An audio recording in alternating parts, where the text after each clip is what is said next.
Hi అండి. ఈరోజు మనం పల్లీ చట్నీ చేద్దామండి. పల్లీలు, కొద్దిగా చింతపండు, పచ్చిమిర్చి అండి, కొంచెం తాలింపుకి కరివేపాకు. పల్లీలు పచ్చిమిర్చి ఫ్రై చేసుకోవాలి కదండి. చూసారు కదండి, పల్లీలు ఫ్రై చేసుకుందాం. ఇప్పుడు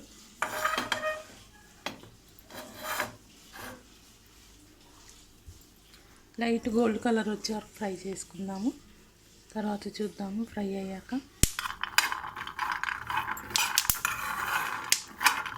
చూసారు కదండి, లైట్ గోల్డ్ కలర్ వచ్చేసిన ఫ్రై అయిపోయింది. ఇంకా చాలు, తీసేద్దాము. తీసి ప్లేట్లో మార్చుకొని పచ్చిమిర్చి ఫ్రై చేసుకుందామండి.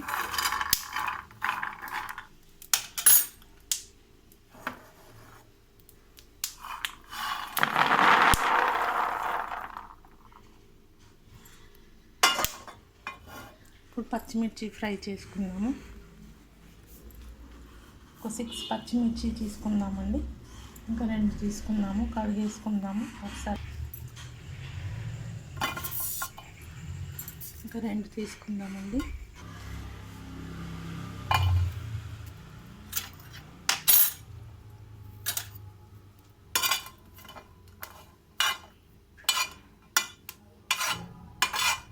ఇవి కొంచెం ఫ్రై అయ్యాక తీసేద్దామండి.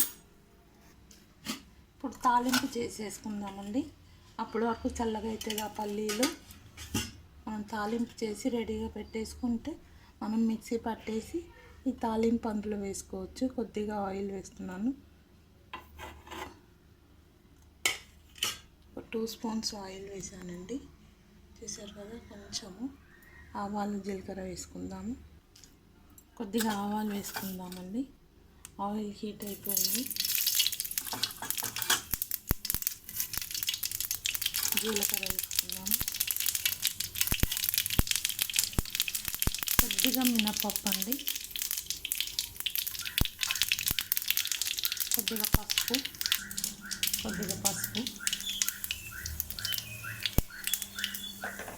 తీసి పక్కకు పెట్టేద్దామండి, మళ్ళీ మాడిపోతుంది.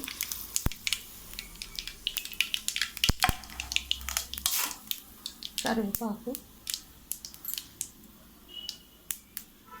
కొంచెం కడిగేసుకుందామండి. కరివేపాకు వేసుకుంటున్నాము. ఈ తాలింపు వేసేసుకుంటే మనం చట్నీ చేసి ఇది అందులో వేసేసుకోవచ్చండి. చాలా తొందరగా అయిపోతుంది కదా. స్టవ్ పైన పెట్టుకుందాము. స్టవ్ ఆఫ్ చేసేద్దామండి. ఆ హీట్కి అయిపోతుంది. స్టవ్ ఆఫ్ చేసేసుకున్నాము. మన తాలింపు కూడా రెడీ అయిపోయింది కదండి. ఇప్పుడు మనం చట్నీ చేసేసుకుందాము. పచ్చిమిర్చి ఫ్రై చేసుకున్నాం కదండి, వేసేసుకుంటున్నాము. ఇంకా ఉన్నాయి 2-3 అక్కడ. కొద్దిగా చింతపండు, పల్లీలు చల్లగా అయిపోయాయి, వేసేసుకుందాము. కొద్దిగా రుచికి సరిపడా సాల్ట్ కూడా వేసుకుందాం. పల్లీలు వేసేసాం కదా, రుచికి సరిపడా సాల్ట్ వేసేసుకుందామండి.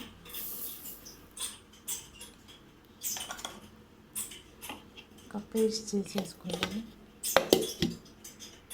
చట్నీ రెడీ అండి. చూసారు కదా, చట్నీ అయిపోయింది. బౌల్లోకి మార్చేసుకుందాము చట్నీ. ఇప్పుడు మనం చట్నీలో తాలింపు వేసేసుకుందామండి. ఇందాక మనం తాలింపు చేసుకున్నాం కదా, ఇది ఇందులో వేసేసుకుందాం చట్నీలో.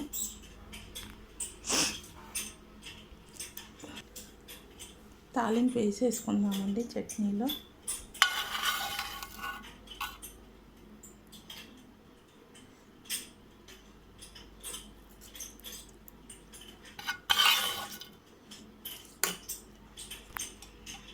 ఇంత వేసేసుకుంటున్నాము. కొంచెం ఇందులో చట్నీ వేసేసుకుందామండి. చూసారు కదండి, చట్నీ ఎమ్మి చట్నీ రెడీ అండి.